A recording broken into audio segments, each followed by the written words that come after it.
ওই ছাত্রলীগ, যুবলীগ, আওয়ামী লীগের সন্ত্রাসীরা তারা এখনো বিভিন্ন দিক থেকে আমাদেরকে দেখে আর মুচকি হাসে। অন্তর্বর্তীকালীন সরকার এখনো যেই জায়গায় আটকে আছে, আমাদের সিন্ডিকেট গুলো ভাঙতে হবে। এখনো কেন আমরা শুনবো এক হাত থেকে আরেক হাতে সিন্ডিকেট দিয়েছে। হাইকোর্ট দেখিয়ে 18 সালের পরিপত্র বাতিল হয়।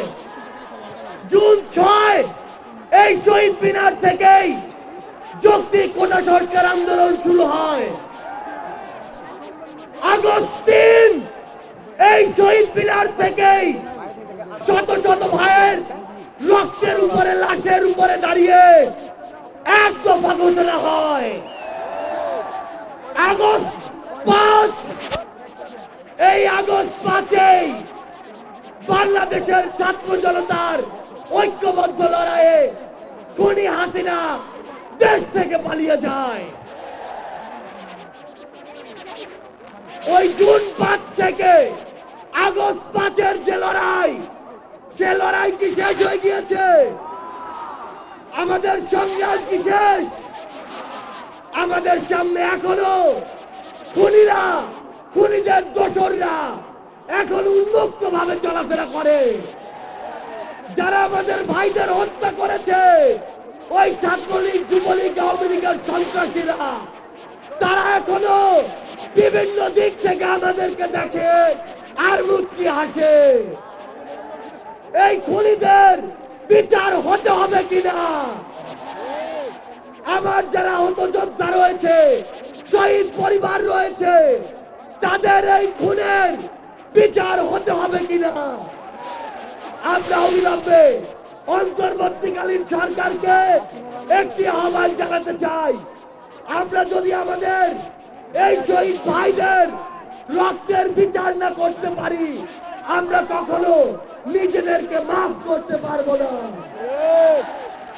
আমরা স্পষ্ট করে একটি কথা বলতে চাই, অন্তর্বর্তীকালীন সরকার এখনো যেই জায়গায় আটকে আছে, আমাদের সিন্ডিকেট গুলো ভাঙতে হবে।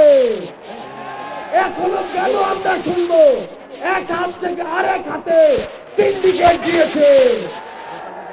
তাহলে আপনারা আপনাদের জায়গা থেকে কি অ্যাকশন নিচ্ছেন? এক হাত থেকে যদি আরেক হাতে সিন্ডিকেট যায়, তাহলে সেই হাত আপনারা ভেঙে দিচ্ছেন না কেন? আমরা অন্তর্বর্তীকালীন সরকারকে আরেকটি স্পষ্ট আহ্বান জানাতে চাই। সেটি হচ্ছে, আমাদের এই বাংলাদেশ সকল দেশের সাথে বন্ধুত্বপূর্ণ পররাষ্ট্র নীতিতে যাবে, কিন্তু সেই বন্ধুত্বপূর্ণ পররাষ্ট্র নীতির সুযোগে কেউ যদি মাথায় উঠে বসে, আমরা তাকে মাথা থেকে মাটিতে ফেলে দিতে বিন্দু মাত্র দ্বিধা করবো না। আমরা স্পষ্ট করে একটি কথা বলতে চাই, যেই খুনিরা এই দেশের বাইরে, এই দেশের মানুষের ঘামের হাজার হাজার কোটি টাকা পাচার করেছে, সেই টাকা ফিরিয়ে আনতে হবে।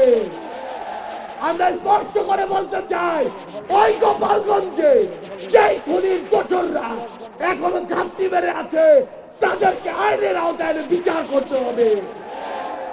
গোপালগঞ্জে এখনো কিভাবে আমাদের এই অভ্যুত্থানের যোদ্ধাদের উপরে হামলা হয়, আমরা প্রশাসনকে, পুলিশকে স্পষ্টভাবে বলতে চাই, পুরো বাংলাদেশে আমাদের এই যোদ্ধাদের, ফ্যাসিস্ট বিরোধী আন্দোলনকারীদের নিরাপত্তা যদি না দিতে পারেন, তাহলে ওই চেয়ারে কোন আইন শৃঙ্খলা রক্ষাকারী বাহিনীর বসে থাকার কোন অধিকার নেই।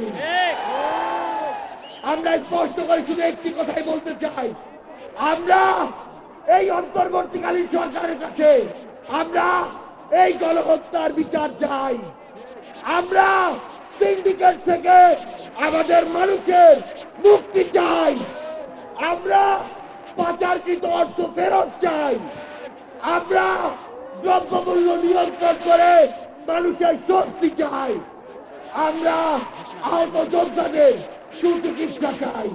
পরিশেষে শুধু একটি কথাই বলবো, যে শব্দ নিয়ে এত মানুষ রক্ত দিয়েছে, এত মানুষ জীবন দিয়েছে, হয়েছে।